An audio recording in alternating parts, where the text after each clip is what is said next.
Karmaveer Bhaurao Patil high school Mokhada अंतर्गत eco club व सामाजिक वनीकरण विभाग मोखाडा यांच्या संयुक्त विद्यमाने पर्यावरणपूरक चित्रकला स्पर्धा, कागदी पिशवी बनवणे, स्वच्छता अभियान असे उपक्रम राबवण्यात आले.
वर घ्या जरा.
इको क्लब हरितसेन अंतर्गत आज आपल्याकडे चित्रकला स्पर्धा व प्रदर्शन, त्याचप्रमाणे दुपारनंतर कागदी व कापडी पिशव्या बनवणे हे दोन उपक्रम आपण आयोजित केलेले आहेत. आणि उद्यासाठी स्वच्छता हा उपक्रम आपण आयोजित केलेला आहे. सदर तिन्ही उपक्रमात सामाजिक वनीकरण विभागाचे वन अधिकारी श्री बच्चाव सर व त्यांचे सहकारी उपस्थित होते. बच्चाव सरांनी विद्यार्थ्यांना पर्यावरणाविषयी माहिती दिली. पर्यावरणाचा समतोल राखण्यासाठी वृक्षसंवर्धन किती महत्त्वाचे आहे याविषयी माहिती दिली.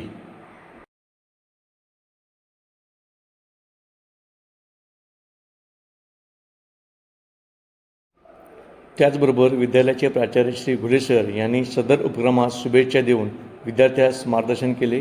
प्लॅस्टिकचा वापर पृथ्वीसाठी किती घातक आहे हे विद्यार्थ्यांना समजावून सांगितले. शालेय जीवनात फक्त उपक्रम व न साजरे करता प्रत्यक्ष त्याचा प्रत्येक व्यक्तीने व्यवहारात आचरण करावे. पृथ्वीचा निसर्गाचा समतोल राखण्यासाठी त्याचे संवर्धन करण्याची आपली प्रत्येकाची जबाबदारी आहे असे सांगितले. धान्य टाकलं तर ते धान्य येऊ शकत नाही. आणि आपली जी भारताला जी माती लाभलेली आहे किंवा ठराविक असं उपयोगी जी माती आहे, का जिच्यामध्ये पुनरुत्पादनाचं सामर्थ्य आहे, अशी माती जगाच्या पाठीवर फार कमी आहे. आणि त्या मातीचं आपण प्रदूषित करतोय. ते प्रदूषण आपल्या बेजबाबदार वागण्यामुळे होतं. आणि ते बेजबाबदार वागणं म्हणजे प्लास्टिक. का हजारो लाखो वर्ष त्या प्लास्टिकचं विघटनच होतं. आणि मग ती कुठं जागृती व्हावी, म्हणजे आता तुम्ही मासे खात असाल, मीठ खात असाल किंवा कुठलाही अन्नपदार्थ खात असाल, का त्याच्यामध्ये प्लास्टिक नाही असं अजिबात नाही. मीठ जे आपण समुद्रातून मीठ घेतो, पण त्या मिठामध्ये सुद्धा प्लास्टिकचं प्रमाण आहे. मग आता आपण पूर्वी टाकाचं मीठ घेतलं किंवा कोणतंही मीठ घेतलं आणि ते घेतलं आणि भाजीत टाकलं, बोगस, त्याच्यात प्लास्टिकचे अन्नकण असतात, प्लास्टिकचे कण असतात. मग आता ते मीठ सुद्धा अशा पद्धतीने घ्यायचंय का मीठ घेतलं तुम्ही कापडी पिशवीत घ्या आणि ती कापडी पिशवी त्या भाजीमध्ये किंवा त्या द्रव पदार्थांमध्ये ठेवा, म्हणजे वितळत ते खरं मीठ. सारा अन्न आणि सारे पर्यावरण सृष्टी या प्लास्टिकमुळं प्रदूषित झाली आणि त्याची जागृती वाढली. म्हणून त्यांनी पैसे दिलेले आहेत आपल्याला सामाजिक वनीकरणाला किंवा वेगवेगळ्या का या मुलांमध्ये समाजामध्ये जागृती आहे. त्या दृष्टीने मग आपण काय करायला पाहिजे, तर आपण नो प्लास्टिकच वापरायचं नाही, प्लास्टिकलाच धिक्कार करायचा. कापडी पिशव्या, कागदी पिशव्या या आपल्याला वापरायच्या. हे तुम्हाला आता वाटतं, पण याचे प्रचंड दुष्परिणाम आज आणि उद्या आणि भविष्यातही आपल्याला सोसावे लागतील. त्याच्यासाठी त्यांनी ही जागृती केली.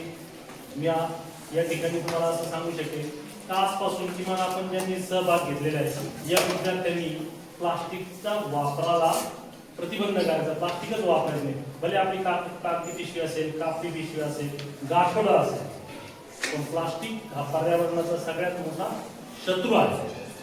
आपल्या अन्नामध्ये सुद्धा तो जातो, पण आपल्याला माहीत नाही. परंतु तुमच्या अभ्यासक्रमामध्ये तो आहे, 9वीच्या अभ्यासक्रमामध्ये, 10वीच्या अभ्यासक्रमामध्ये. आणि या प्लास्टिकला आणि मातीचं आरोग्य सुधारण्यासाठी सामाजिक वनीकरण विभागाने जो उपक्रम राबवलेला आहे त्यामध्ये आपण सर्वजण उत्स्फूर्त सहभागी झालेलो आहोत. ती आपली ड्युटी आहे. पण ते कशासाठी झालोय, आपण कशासाठी या पद्धतीने आपण वागतोय याचा आपण विचार करावा. की आपल्या विद्यालयात आले, आपल्या विद्यालयामध्ये त्यांनी स्पर्धा घेतली, त्याबद्दल मी त्या सर्व विभागाचं, त्या विभाग प्रमुखांचं विद्यालयाच्या वतीनं आभार मानतो. आणि असेच उपक्रम आमच्या मुलांसाठी सातत्याने राबवचा. आम्ही तुम्हाला सदैव त्या प्रतिसादाला होकार देतो. एवढं बोलतो आणि माझे 2 शब्द संपवतो. जय हिंद, जय महाराष्ट्र आणि जय.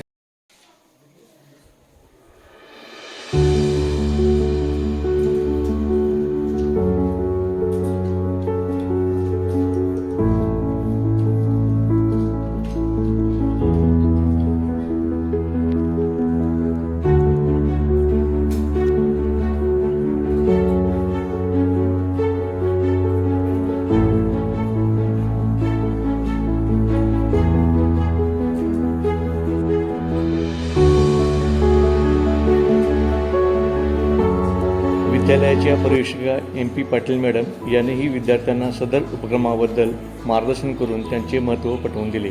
सदर उपक्रम यशस्वी होण्यासाठी मार्गदर्शन केले.